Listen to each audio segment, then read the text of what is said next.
now.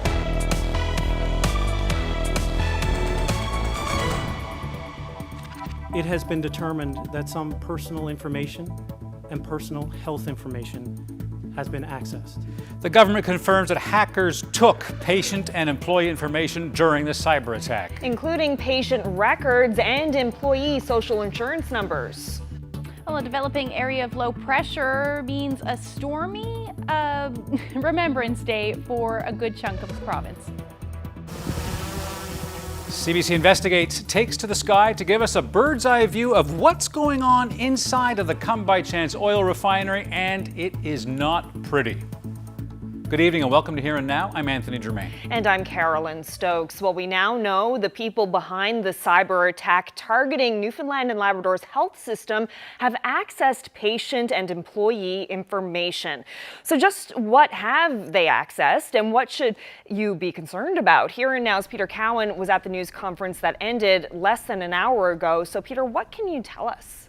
Well, Carolyn, this is shaping up to be one of the biggest breaches of personal information ever in the province. Right now, they know that it's affected employees and patients in Eastern and Labrador-Grenfell health regions. They believe that Western is secure, and they're still trying to figure out what was accessed in Central.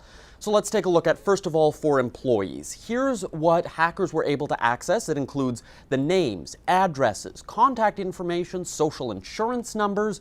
It's for current and former employees, and it goes back quite a ways. 14 years in Eastern Health, and it goes back 9 years in Labrador-Grenfell Health. Now, at the news conference, they said there's no indication that any banking information was accessed. For patients, here's what they were able to retrieve. It's information you'd provide when you register at the hospital. So your name, your address, your health card number, and importantly, the reason for your visit, as well as the doctor, along with your date of birth. Now, that could reveal some very personal health information, like whether you were dealing with a mental health crisis or were there for an abortion. No denying that this is a very difficult circumstance, and as the custodians of that information, we take that role very seriously, and we're devastated really as the custodians of this information to find ourselves as a health organization and really as a public, as citizens, to find ourselves in this situation. So we're not downplaying that at all, and we feel the pain of what you've suggested. The province reiterated over and over again at that news conference that just wrapped up not too long ago that there's no evidence that this information has actually been used or released anywhere. Now, the province is putting supports in place, including mental health supports for people who may be struggling with this news, and credit monitoring, especially for employees. Officials said the information, especially for employees, is exactly what someone might use for identity theft. Anyone could use this information, any information they have, to steal someone's identity. They could be in the other side of the country, any parts of the world, and using that banking information, that personal information, to maybe request a loan or anything that would affect your credit. So just by checking your credit report, you will see if that information is being used. You'll be aware of that. Then you can call your banks, you can call the police and have it dealt with. There was a lot today that officials wouldn't say, like how they know this information was accessed, or even whether they know if the motives of the people behind this. We know, for example, in Ireland, attackers threatened to release health information if a ransom wasn't paid. Ireland publicly refused to pay off the attackers, and in the end, no information was released. Anthony? Thanks so much, Peter. That's Here and Now's Peter Cowan reporting live from the newsroom. Well, the province's privacy commissioner says no question this is the biggest cyber attack in Newfoundland and Labrador's history and the largest breach of its kind in Canada. While passwords were not breached in this case, Michael Harvey recommends people regularly change their passwords and monitor their online banking for signs of suspicious activity. He also has this advice. Really avoid these phishing emails. So people who have been exposed and may be further targets for identity theft may be the targets for phishing type of emails or texts, people trying to get them to click on links and get even more information from them. So I think people should be particularly vigilant about unusual emails or texts. And if they're really check and make sure that the person sending you those emails or texts is who they say they are.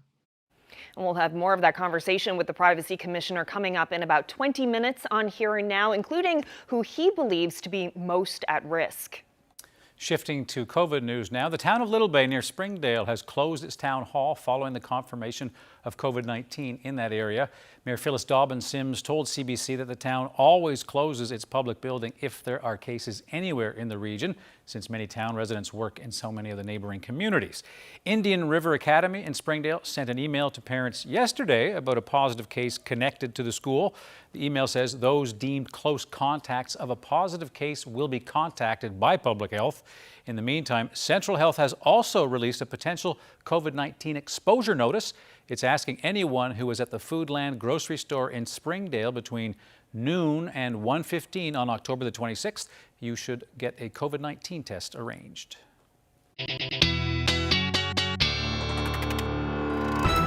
Well, chilly but nice start to the day for sure for parts of eastern Newfoundland, sitting into the around 1 to 2 degrees as the morning temperatures. Bonavista at about 5 degrees today, and then up across Labrador those temperatures were well below zero, and they didn't really move too much this morning, hovering in and around 0 degrees for Makovic this afternoon, but a beautiful afternoon for most of the island, anywhere from 7 to even the double digits, 10, 11 degrees through Marystown earlier today.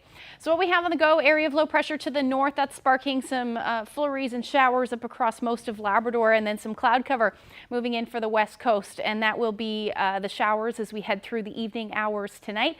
And then a little bit of a disturbance. Doesn't look like much over Ontario right now, but that is going to be our next weather maker as we move through Wednesday night into Thursday, already prompting a special weather statement for the majority of the island today. And that will be for, again, Wednesday night through Thursday morning. Some pretty gusty winds expected with this one. We could see some gusts in excess of 100 kilometers per hour, along with some rain and some snow. I'll dig into those details when I come back. Thanks, Ashley. Well, an exciting announcement for communities in Labrador today. Lisa Dempster, Minister of Labrador Affairs, was in Happy Valley Goose Bay announcing funding and the board of directors for the 2023 Labrador Winter Games. Now, those games were set to be held next year, but were postponed earlier this year due to concerns around COVID-19. But the new chair, Todd Winters, says the extra time to plan the games will work in their favor. Time frame that we have to work in is ideal. It's unfortunate why we have the timeline, but we've been wanting this for the last several games, so it should give us plenty of time to get ready and put off the games that Labrador deserves.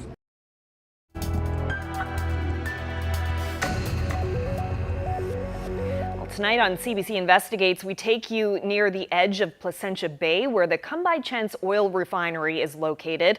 Taxpayers in the province took on some pre-existing environmental liabilities here 7 years ago when new owners bought the operation. Yeah, now another sale is in the works, and the government is again being asked to play a big role. But a CBC News investigation raises questions about just what has been done to address past environmental concerns. Here now's Rob Antle has the details. This drone is heading towards the Come By Chance oil refinery in eastern Newfoundland, chasing down an anonymous tip about this satellite image and what looks like damage to the top of this tank.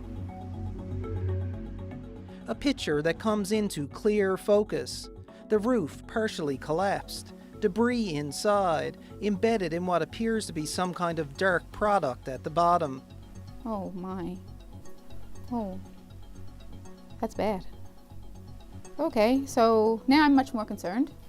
Jasmine Paul and her family fish for cod in Placentia Bay, in waters near the refinery. You can see from the Google images that there is some kind of, the top of it is compromised in some way, but you can't see that the top is collapsed and there's some kind of black sludge in there, and yeah, what is that? The Newfoundland and Labrador government wouldn't make anyone available for an interview, but said in a statement that the tank has been out of service since 2014. As product has been removed from the tank, the Department of Environment and Climate Change has determined that there is no environmental concern. The department later clarified that any remaining material will be in the form of sludge in the tank bottom, which would not be mobile under normal ambient temperatures. One of the concerns for Placentia Bay is that it's an ecologically and biologically significant area. So Gail Frazier is a biologist who has researched the management of offshore oil and gas. She's worried about what could happen in a worst-case scenario if hydrocarbons were ever to leak into the waters below. It's a really difficult terrain to be monitoring the impacts of a spill. There's like large cliffs and lots of islands, lots of complicated coastline to be trying to figure out where oil went, and certainly birds could be killed. The company behind the refinery declined interview requests, but in a statement, Silver Peak stressed that they are living up to all of their responsibilities. We work with the appropriate Government of Newfoundland and Labrador departments and are in compliance with all environmental requirements. The Provincial Environment Department agrees, saying the refinery has complied with their certificate of approval. Any non-compliance issues posing any direct environmental impacts have been addressed through their compliance agreement. But it's not clear just how strict the province's oversight has been. This isn't the only tank that has been flagged as a potential problem in the past. 7 years ago, when the refinery was under previous ownership, internal provincial government documents described the tank farm here as the greatest environmental concern associated with the refinery operations, pointing to past non-compliance with inspection requirements, and noted that the refinery had fallen behind on its regulatory obligations all the way back to the mid-90s throughout changing ownership. According to the Environment Department, 8 of the in-service tanks do not have up-to-date internal inspections on file with the province. As of 2 weeks ago, the inspection status of another 14 in-service tanks was currently unknown to the province. Since we asked, the department has tried to find out more information, now saying that 3 of those 14 have met the standard, and there are reports from the refinery for the other 11, saying they're up to date, but they need further review and validation. Officials also noted that the refinery has an on-site secondary containment system designed to capture and contain any product if a tank should leak or fail. An industry standard outlines inspection requirements for above-ground storage tanks like these. This standard is important because this will give you the minimum requirement for safe operation.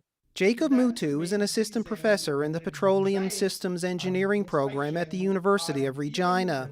We showed him the video of that tank at Come By Chance. That failure looks really very bad. Leaving those tanks idle, that's not going to help anybody. So either it needs to be repaired and then put it on use, or it needs to be scrapped completely. The history of the refinery goes back around a half a century, and environmental concerns aren't anything new. 3 times, the province has agreed to put taxpayers on the hook for certain pre-existing environmental liabilities there, most recently in 2014, under the previous PC government, when the current owner took over.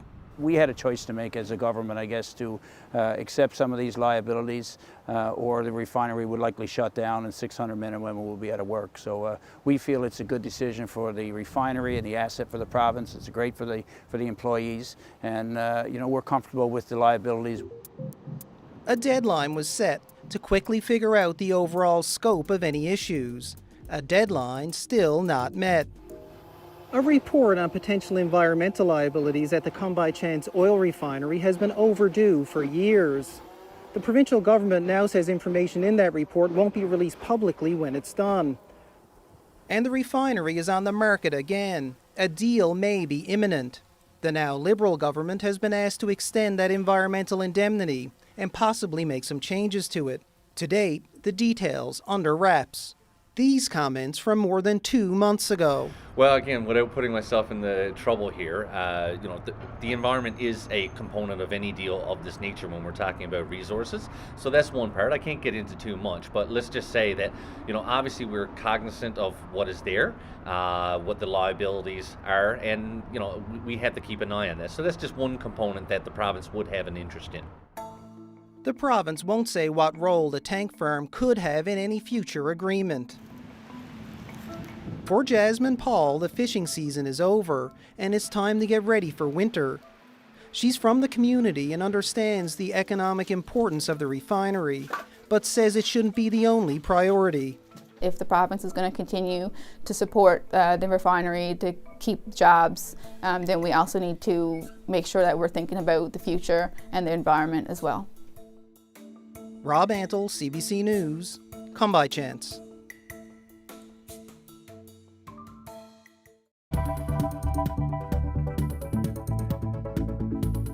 Well, I chatted weather with the grade 5 students at St. Teresa's on Monday. Lots of great weather questions, maybe even a few budding meteorologists. But I'll get into what's next on the weather menu after the break. Chemotherapy has resumed after a cyber attack, but not for everyone. We'll talk to one woman who says she can't get the palliative chemo she needs. Coming up. I have no idea when I'm going to get it. Every time the phone rings, I'm hoping it's a call from them saying, come on in. But to date, I haven't heard a thing.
Chemotherapy is back up and running after it was a casualty of the cyber attack that has knocked out key systems in Newfoundland and Labrador, but unfortunately it's not back for everyone. Joyce Gaines is undergoing palliative chemotherapy, and after missing treatment last week, she doesn't know when it's going to get back on track, and she's worried that there are other patients like her that have been forgotten. Thanks for joining us.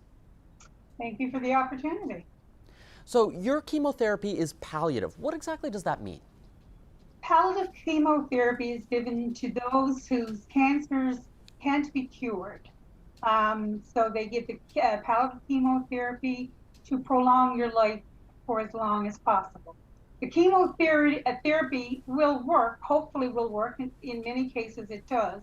But with my kind of cancer, which is an aggressive advanced cancer, the likelihood of it coming back is very high. So you were supposed to have chemotherapy last week. What have they told you about when you might actually get it? They haven't told me anything.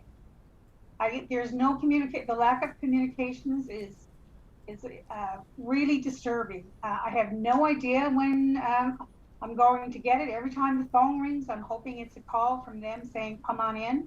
But to date, I haven't heard a thing.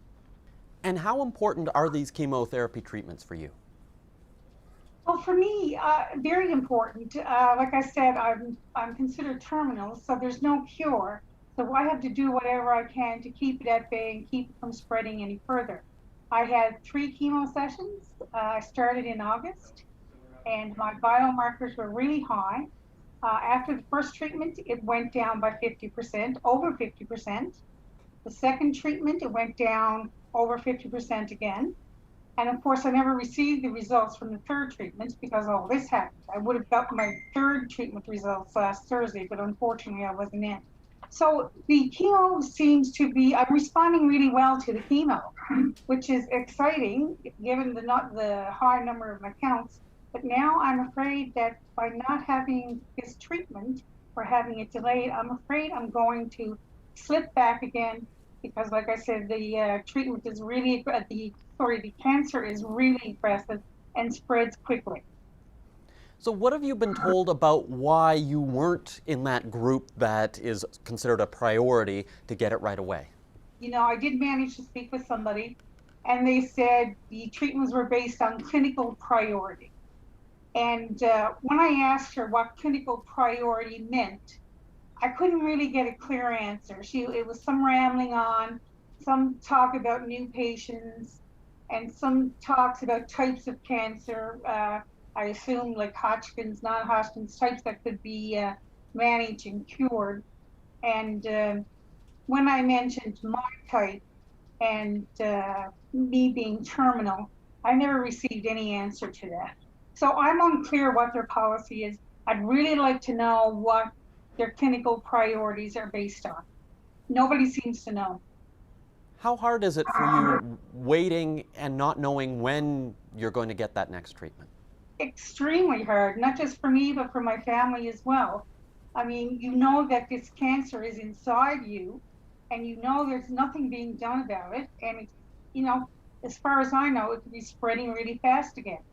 Trying to live with that and not know, if I had a timeline, it might help, but we don't even have any timelines given to us. It's very hard living with it, knowing that you're not doing anything about it. The government has said they're doing what they can to get chemotherapy up and running, but it is at a limited capacity. So do you not trust that the doctors have made the right decisions about who needs to get that chemotherapy and who is able to wait a little bit longer? I do trust the oncologists. I mean, based on their knowledge and their experience. I know they get together as a team and they decide amongst them who is more urgent than others. But they shouldn't have to do that. They should not have to be the ones to pick and choose who gets it and who doesn't. I mean, that's not fair to them to be in this position either. So what do you hope happens next?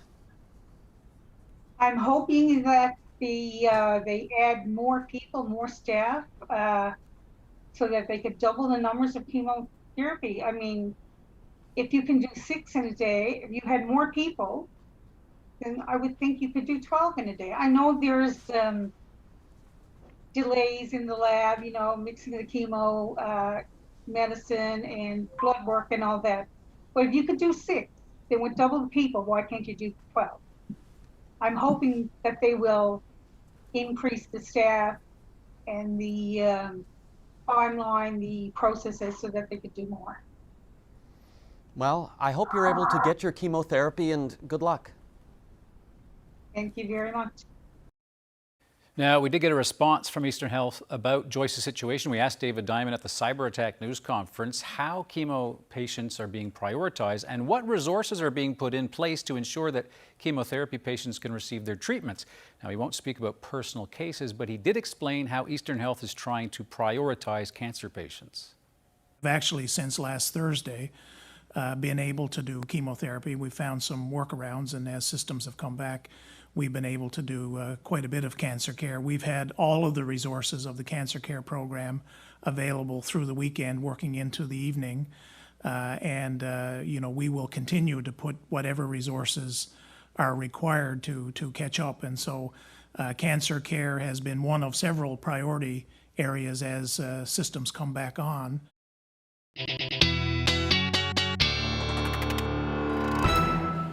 Okay, so let's switch gears now and have a look at the weather. And you're going to start with a look to the skies. I am. And the stars. Yeah, it's a beautiful space. Yeah, space, basically. A beautiful evening out there right now.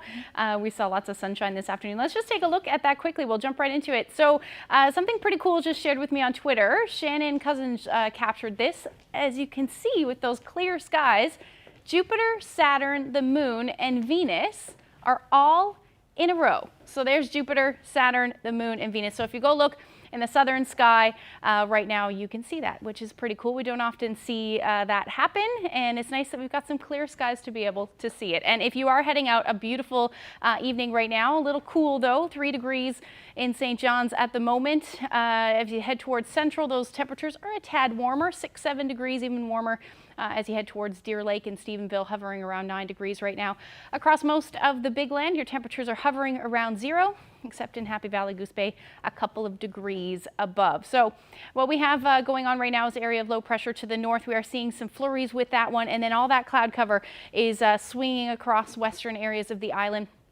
And that is generally going to continue as we head through the evening hours tonight, with that risk of some showers as well. So the future tracker showing that quite nicely.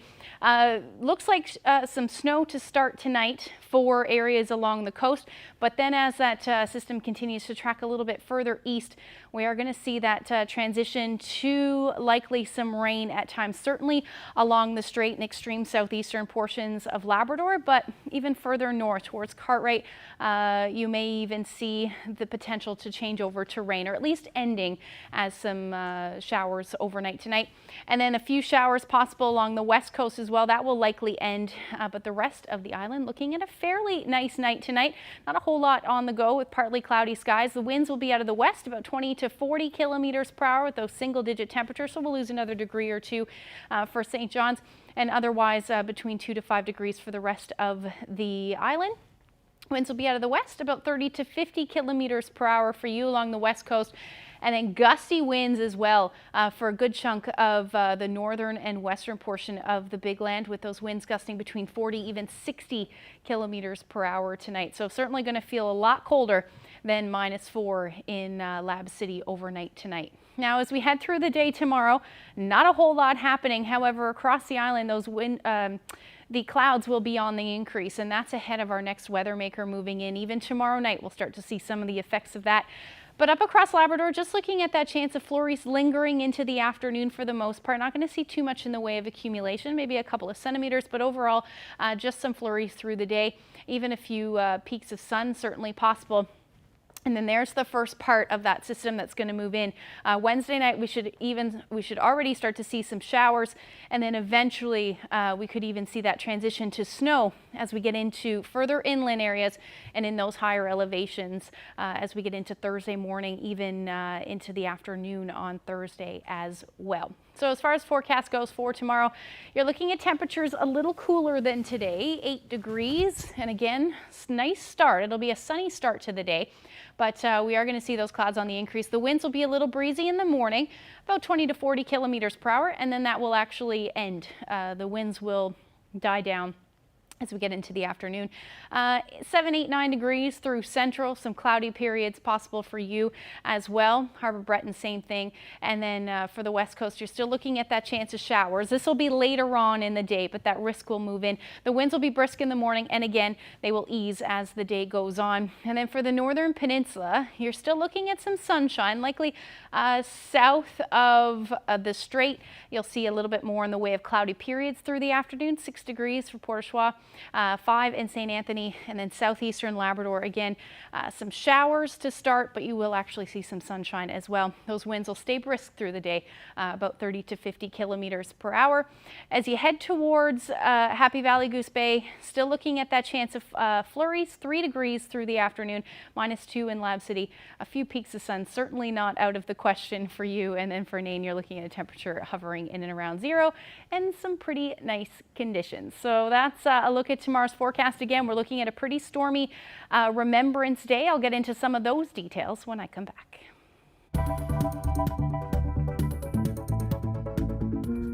It's a star of the Clarenville Marina, a playful beluga whale that people around here call Bluey. But not all the pictures are so pretty. It's becoming entangled over and over again. Well, he was just about drowned when we got to him. If we'd have been another day, I don't think he would have lasted. Is there anything to be done? Is there anything that can be done? Is there anything that should be done? That's the question, isn't it? What to do about Bluey? Tomorrow on Here and Now.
Well, now back to our top story. The personal information of patients and employees in the province's healthcare system has been hacked. Officials announced today that cyber attackers have accessed private health records. So whatever information you give when you register at the hospital, including your MCP number and the reason for your appointment, has been either accessed or stolen. Michael Harvey is the province's Information and Privacy Commissioner. I spoke with him a short time ago and asked him to give us a sense of how big this is. It's the largest cyber attack in Newfoundland and Labrador's history for sure, and certainly among the largest that we've heard about in Canada. The breach, as you mentioned, I was informed today by the Department of Health and Community Services that the breach covered really anybody who has in Eastern and Labrador Grenfell and possibly Central that has interacted with Meditech, the hospital information system, in the last 14 years, as well as current and future employees of those health authorities for the past 14 years. So we don't know exactly how much of that information, if that information is now presently in the hands of the attackers or has merely been accessed by the hackers. But either way, it amounts to a very significant breach. So what could the attackers do with that personal information? I think the primary threat is identity theft. I think what the government has been talking about and warning Newfoundlanders and Labradorians about, with particular reference to the employees, the current and future employees, the current and previous employees of Eastern Health. Their social insurance numbers were exposed, as well as names and date of birth and so on. But for those people who have interacted with the hospital information system, there's all sorts of information about them that could be used to compile an identity. And so the risk there is that someone might steal your identity and use that to access your banking. They might use that to get loans, pretending that they are you. They might do other bad things with your identity, and so exposing people to financial risk primarily. It's alarming to see this kind of privacy breach on this scale. It certainly is. This is something that is ongoing. I think if you carefully read the news, you'll have learned about numerous other cyber attacks all over North America and indeed the world. On the very same day that this attack hit this province, there was another attack on the communication system for the Toronto Transit Corporation. Just yesterday, it was in the news that there was a worldwide arrest of numerous hackers. This is ongoing all the time. This is a significant threat to our national security here in Canada, but also to other countries around the world. So for the people who may have had their personal information accessed, what do they now need to do to protect themselves? Things like keeping a pretty close eye on your banking information over the course of the next while. If you believe that you are a particular threat, or if you think that there's something odd in your banking information, check your credit stores with Equifax and the other credit rating agencies. If you see something unusual going on with your banking information, contact your bank by phone or to try to alert them to this and try to determine the source of the irregularity. And then other things that people can do are, good, what we might call internet hygiene, really maintain strong passwords, even though, of course, passwords would not have been in those databases and not breached, just to give yourself an extra layer of security, regularly changing your passwords. And I guess the other thing that people can do is really avoid these phishing emails. So people who have been exposed and may be further targets for identity theft may be the targets for phishing type of emails or texts, people trying to get them to click on links and get even more information from them. So I think people should be particularly vigilant about unusual emails or texts. and if they're really check and make sure that the person sending you those emails or texts is who they say they are. How concerned should the public be about this? Well, this is a very serious situation, and like I said, it's certainly the largest cyber attack in our province's history. I think people should be assured that the government has engaged the best experts in the country. We've had a number of conversations with them about that, both the independent cybersecurity and legal advice that they're getting, as well as law enforcement and Canadian National Intelligence through the Canadian Centre for Cybersecurity. So, there's people should be concerned, but assured that the government, in my view, is taking the right steps to try to further contain this breach and respond to it. And so I think we are where we can be at this juncture. Michael Harvey, thank you so much for this. It was my pleasure, Carolyn. Important distinction there with Mr. Harvey. Was your data just accessed or was it actually stolen? Still, lots of questions remain. 10 days into this cyber attack against the healthcare system, and because of what the government calls prudence, no denial or confirmation that we are all being extorted. But shakedowns like these aren't resolved by somebody being told to wait until dark and leave a bag of money by an abandoned bridge or inside a dumpster. So how does this work? I put that question to Rashid Ramadan. He's a cybersecurity consultant with the American company SOC Radar. So what happens is, as soon as your systems are encrypted, so ransomware attack is actually an encryption of your data. First, they get a copy of your data to extort you later, and then they encrypt your systems so that you can access them. Part of that encryption is they will just leave a text note on the desktop that says instructions. And once you click, it'll say, hey, your system has been compromised this way, and here's how to contact us. So they will leave a contact for one of their social media forums where they can, contact them anonymously, and they keep their, anonymity as well. And negotiation will start.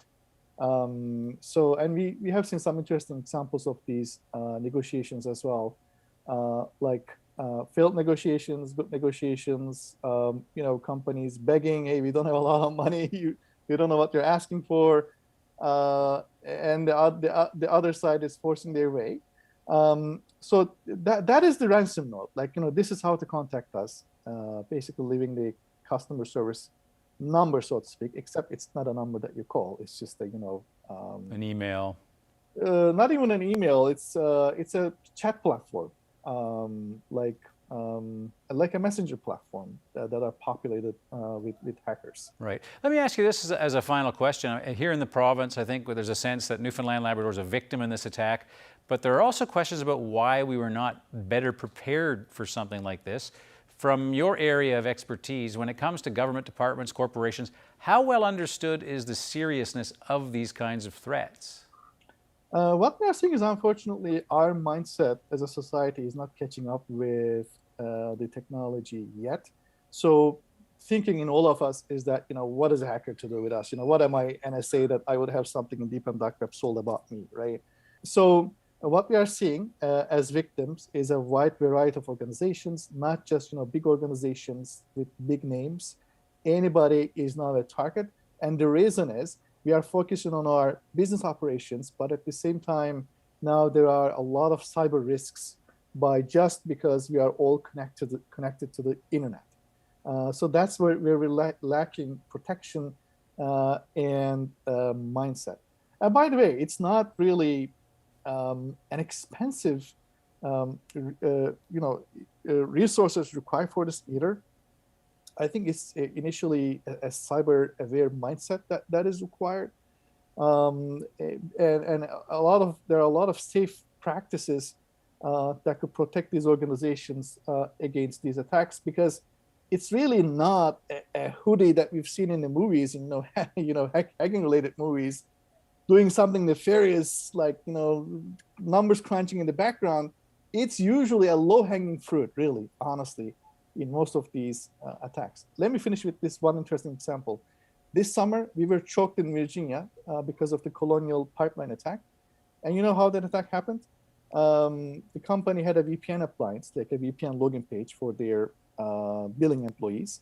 They were not monitoring it sufficiently. They had a compromised password.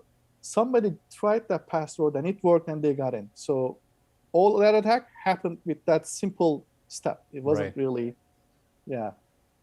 Sometimes it might be too easy. Listen, I appreciate your thoughts on this subject. Thank you very much. Absolutely. Take care.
Well, this is the 100th year since the poppy was adopted as a symbol of remembrance.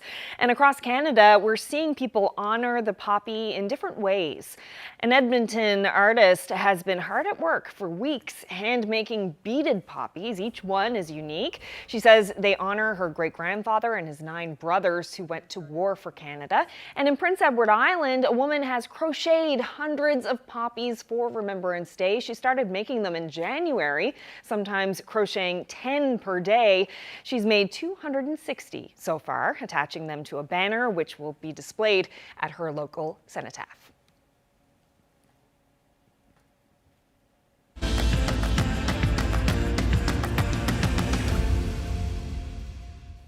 Well, we return now to the second season of Stuffed, where our three hosts take turns gathering ingredients for a meal that they'll be making in the final episode. Yeah, last week, Farai Guasira ventured to Lester's farm for veggies, and tonight it's time to gather the main course, fresh fish, with Ife Alaba. Hey, it's Aoife. Farai. And Columbus. And we're three really good friends who really love to eat. This season on Stuffed, we're trying something different.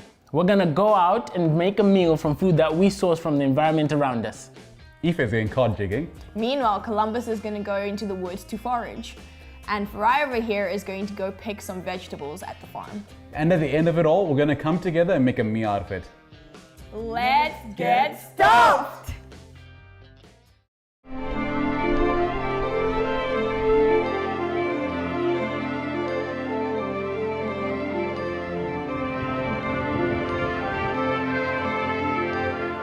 Hi! Well, hello there. Hi! How are you? Oh, we are fantastic. Welcome out to Baaleen. So what is it that you guys do? I'm a physiotherapist in town, Proactive, Kim Mount Road. I'm a project manager at Verafin. So how did you guys get into fishing? We are brand new to this. Okay. We just got a boat. We've been fishing for just over a month. I loved when people took me out. Yeah. And gave me that experience. So this is a new activity. And so we're just definitely getting our bearings. But yes, we Super love fun. it. We get out every chance we get. It's beautiful out here. The fish is fun and it's delicious to eat. Yeah, and there's also a bit of like competition to it, you know, and that makes it fun. Like it's sport. Like Who who's can gonna get get the the- biggest yeah. fish? Who's gonna get the first fish? So like, do you have any tips of what to do and what not to do? Don't go overboard. Yeah, stay in the on boat, preferably. Yeah, it's pretty easy. I mean, you drop your line, you let it hit the bottom. Cod are ground fish, so they're very close to the bottom. You reel it up a few feet, and then you just start jigging. So you want them to chase it a little bit, and that's it. Once you feel it hook, you kind of pull up, start reeling in, and get it in the boat as fast as you can. If it's a big fish, then you kind of want to keep it in the water because it could rip through the hook, so you just will take a gaff, scoop it up, and try and get it in the boat. A gaff is a giant hooky Thank thing. you. Yes, it's a big pole. It's a giant hooky with thing. a I hook. just learned about it last week. I so. lost too many fish, so it was worth the whatever, 40 or 50 bucks to get that gaff. Yeah. So yeah.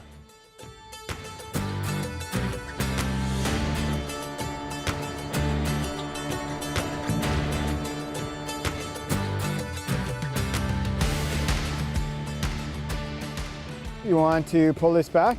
Okay. And A wide stance helps. I was gonna say, how do you keep your balance? really, once this goes slack, which should happen very soon, reel up a little bit. Okay. And then right here, you're just gonna haul up and down like this and say, here, fishy, fishy, fishy, fishy.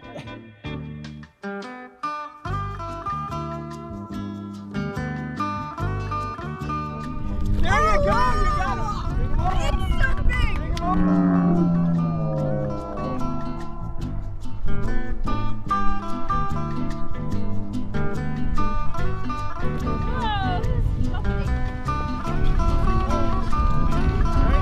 Oh my gosh.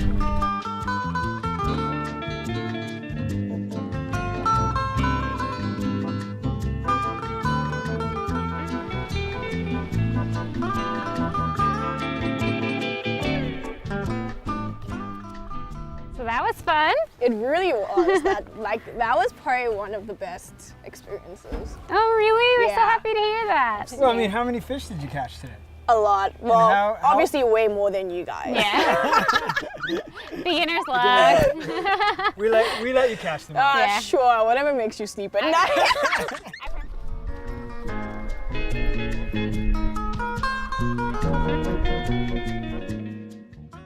Can I pull one out, or is that not ethical for like foraging? Well, I wouldn't want to do it because pull one out, yeah. you can actually get tetanus from rose thorns. So Okay. just the fact that you want to be like, if we were foraging high rose bushes, I would wear long sleeves.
Well, it looks like Remembrance Day is going to be a little bit of a stormy one for most of Newfoundland as we head through. Even tomorrow night is when we're going to start to see that weather move in, and it should start as rain overnight along southern areas of the island. This developing low pressure system is going to strengthen quite quickly as we get into Thursday, and as that happens, we're going to see the potential for some wet snow, rain mixed with snow at times. We may even see some periods of snow, but at this point it's looking like rain will be the biggest story, certainly for eastern areas of the island. And then as we head even into Thursday afternoon, evening hours, that's when those winds are really going to start to ramp up. We could see winds gusting in excess of 100 kilometers per hour for some of those exposed areas. Those winds will be out of the north on Thursday. And then as we get into Friday, some cooler air as we get into a more northerly flow, and that leads to the potential for some flurries through the afternoon on Thursday and even into Friday for parts of the province as well. Taking a look at the rainfall amounts, that's what I was talking about. Looks like the heaviest rainfall amounts will be for eastern areas, about 20 to 30 millimeters at this point is possible. And then as far as snowfall amounts go, 5 centimeters certainly possible. We could see 5 to 10 in some of those areas in the higher elevation and further inland for central areas of the island. I'll definitely get into some more detail as that becomes clear over the next day or so. There's the temperatures on Thursday. Should be hovering somewhere between 3 to 4 degrees through the afternoon for the island. And then as we get into Friday, those temperatures are going to drop. 1 to 3 degrees will be the daytime highs, hence that potential for snow. And then fairly quiet up across Labrador, just looking at the chance of some flurries through the day and some peaks of sun as well. Those temperatures will be fairly cool for Lab City, hovering around -6. So once we get through Thursday and Friday, Saturday and Sunday actually looking fairly unsettled as well. But look at what happens on Sunday. Those temperatures back up into the double digits. That's pretty much the story for both central and western Newfoundland. Maybe not quite as high in the west, but those temperatures will still be well above 0 as we get into Sunday. And then for eastern Labrador, you're looking at flurries for the weekend. Same thing for the west, and your temperatures will be in the -single digits. Take a look at this shot. Trappers Monument standing tall at sunset in Northwest River. Thank you so much to Leanne for that. If you have any weather photos, send them to nlphotos@cbc.ca. Oh, it looks like a painting. Doesn't it? Gorgeous. Great photo. Beautiful Northwest River. Very nice. It's just on the boardwalk there.